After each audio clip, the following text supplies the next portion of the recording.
a polynomial inequality. So remember, our first step is to find the zeros. Actually, the first step is to get everything on the left with 0 on the right. So it's already done for us. We don't need to do step 1. Step 2 is to find the zeros. So in this case, we have no idea what the zeros are. There are 2 ways we can go about finding the zeros. If we do not have any technology at our disposal to graph it with a graphing tool of some sort, then our only option is to use our rational roots theorem and find potential rational zeros and then use synthetic division to figure out what those zeros actually are. Okay, so let's go ahead and do our rational roots theorem, which would be factors of negative 20 divided by factors of 2. So we would have 20, 10, 5, 2, 1, and we have 2 and 1. And of course we have positive and negative possibilities of all of those. So let's go ahead and figure those out. So we'd have 20 divided by 2 and 20 divided by 1. So 20 divided by 1 is 20, and 20 divided by 2 is 10. And then we move on to 10. 10 divided by 2 is 5, and 10 divided by 1 is 10, but we already have 10, so we don't need to write it down again. Then we have 5 divided by 2, 5 halves, or 2.5, and then 5 divided by 1, which is 5, and we already have that one written down. And then we have 2 divided by 2, which is 1, and 2 divided by 1, which is 2. So I'm going to go ahead and write down the 2 and then for 2 divided by 1, and then 2 divided by 2, which is 1. Then we would have 1 divided by 2, or 1 divided by 1. Well, 1 divided by 1 is 1. We already have that one. But 1 divided by 2 is 1 half.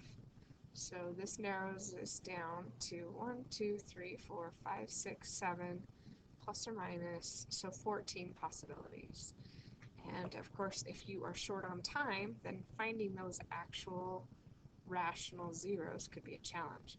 I just realized that I left out one of our factors. You guys are probably sitting there going, but wait, what about 4? Well, let's look at it. So 4 divided by 2 is 2. I've already got that one. 4 divided by 4 is 4, so we need to throw a 4 in here as well, which means we actually have 8 positive and negative possibilities, giving us a total of 16 to try in synthetic division. Okay, so now we decide where to start. Generally, we start with 1 and then negative 1, see if those work, and then we might move on to 2 and negative 2 and see if those work, and then we might move on to 4 and negative 4 and see if those work, and then maybe 5, and probably as a last resort, we'll look at the 1 half or the 5 halves, right? Okay, I'm going to show you later how I know this, and of course I've done this problem before, so that's part of the reason I know this. We're going to go ahead and try 4.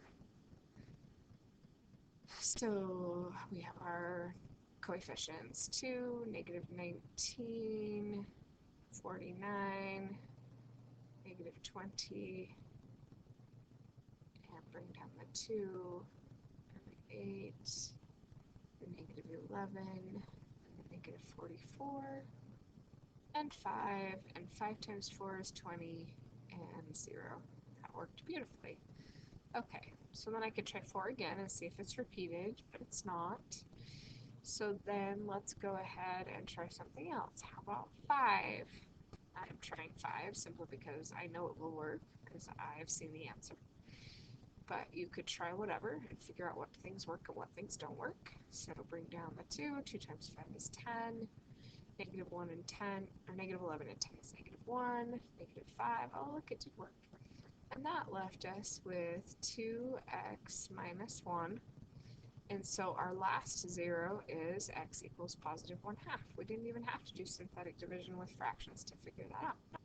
So we've got our zeros, 4, 5, and 1 half. So factored form, we're going to write out our factored form first. So we have 2x minus 1 was that last factor we got there.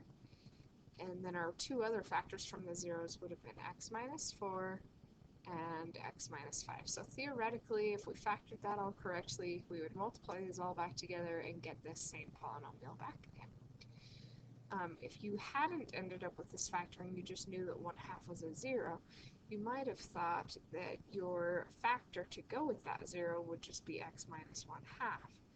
But since we do have that 2 in the problem in our leading coefficient, we can assume that we need a 2 in front of one of our x's. So instead of x minus 1/2, 2x minus 1 also gives us the same 0, but includes that leading coefficient. So just kind of a little side note that's helpful to know, I believe. Okay, now that we've found the zeros, if we wanted to, we could go ahead and start creating our graph just to have it as a backup. I'm going to go ahead and put a 1/2 in here, and a 4, and a 5, and then we know it's degree 3, and it's a positive leading coefficient. All of our multiplicities are 1, which means our end behavior would be down up, so it would go something like this. And we could honestly just use that graph to help us find the answer. We're looking at less than 0, which means negative piece here below 0, and a negative piece here below 0. So there's our solutions right there. Let's go ahead and finish doing this problem analytically. Alright, so I have 3 zeros. I'm going to make a number line. And on my number line, I have 1/2 as the smallest, and then 4, and then 5. They don't have to be spaced evenly according to their numbers. See, like 1/2 and 4 would be a lot further apart than 4 and 5 would be. That's not the point of my number line. The point of my number line is to make a sign chart so that I know what the signs are, where it's positive and where it's negative. So now I'm going to choose test values, right? Oh, I forgot to put my zeros on here. So this is a 0, this is a 0, and this is a 0. Perfect. So now my test values, I need something between negative infinity and 1/2. So 0 is a nice one for that interval.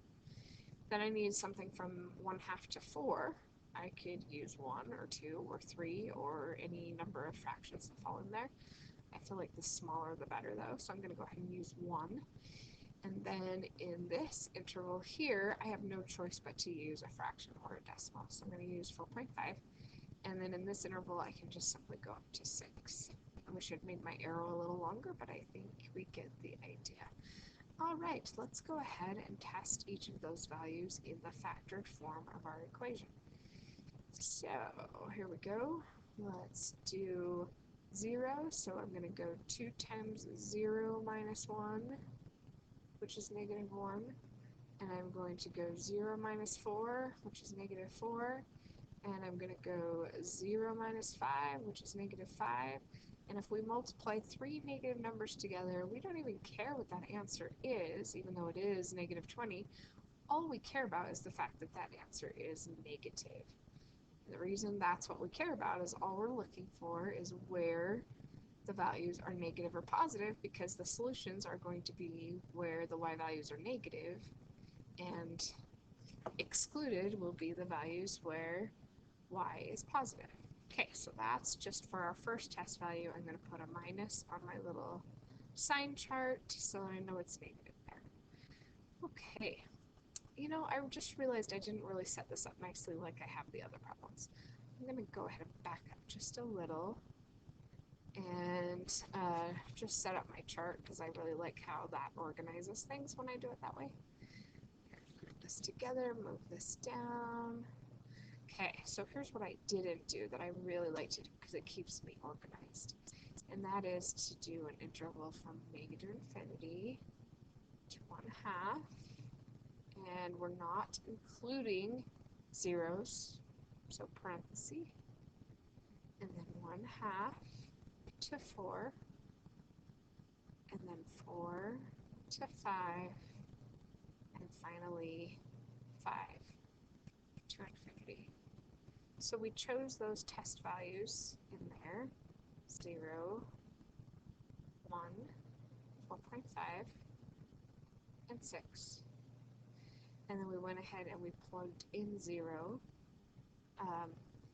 That kind of took up a lot of space. I'm going to rewrite this part just so it takes less space, because a lot of these steps I can't do in my head.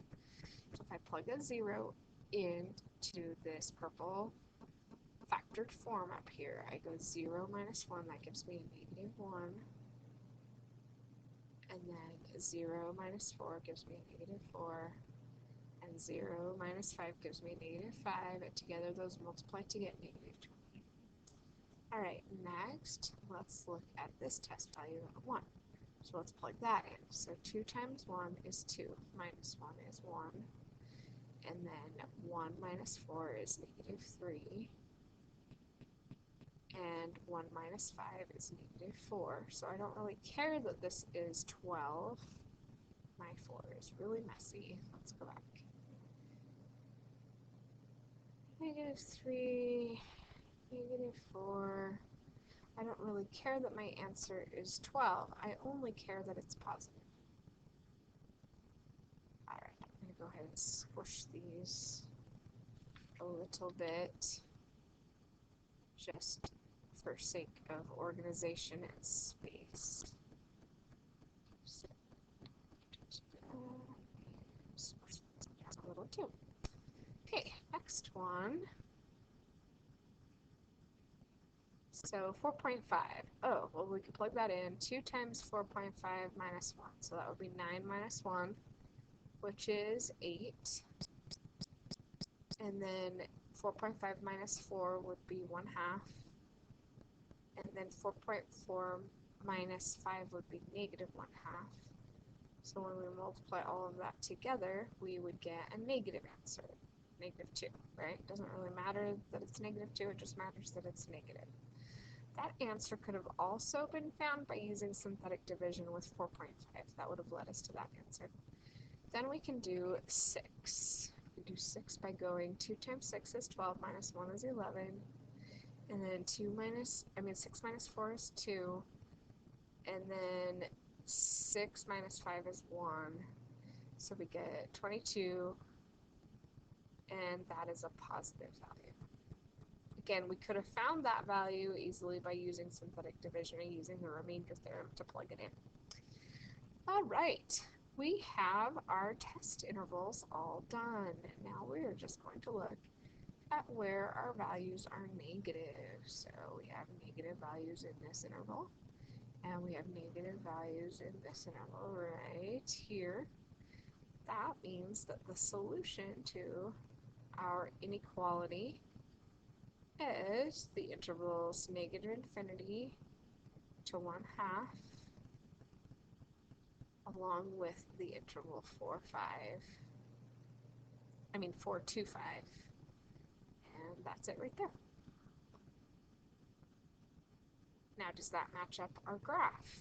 It does, because we've got this piece here, which is less than 1/2, and then we've got this piece here from 4 to 5. Both of those pieces are below the x-axis, and negative y values for those x values.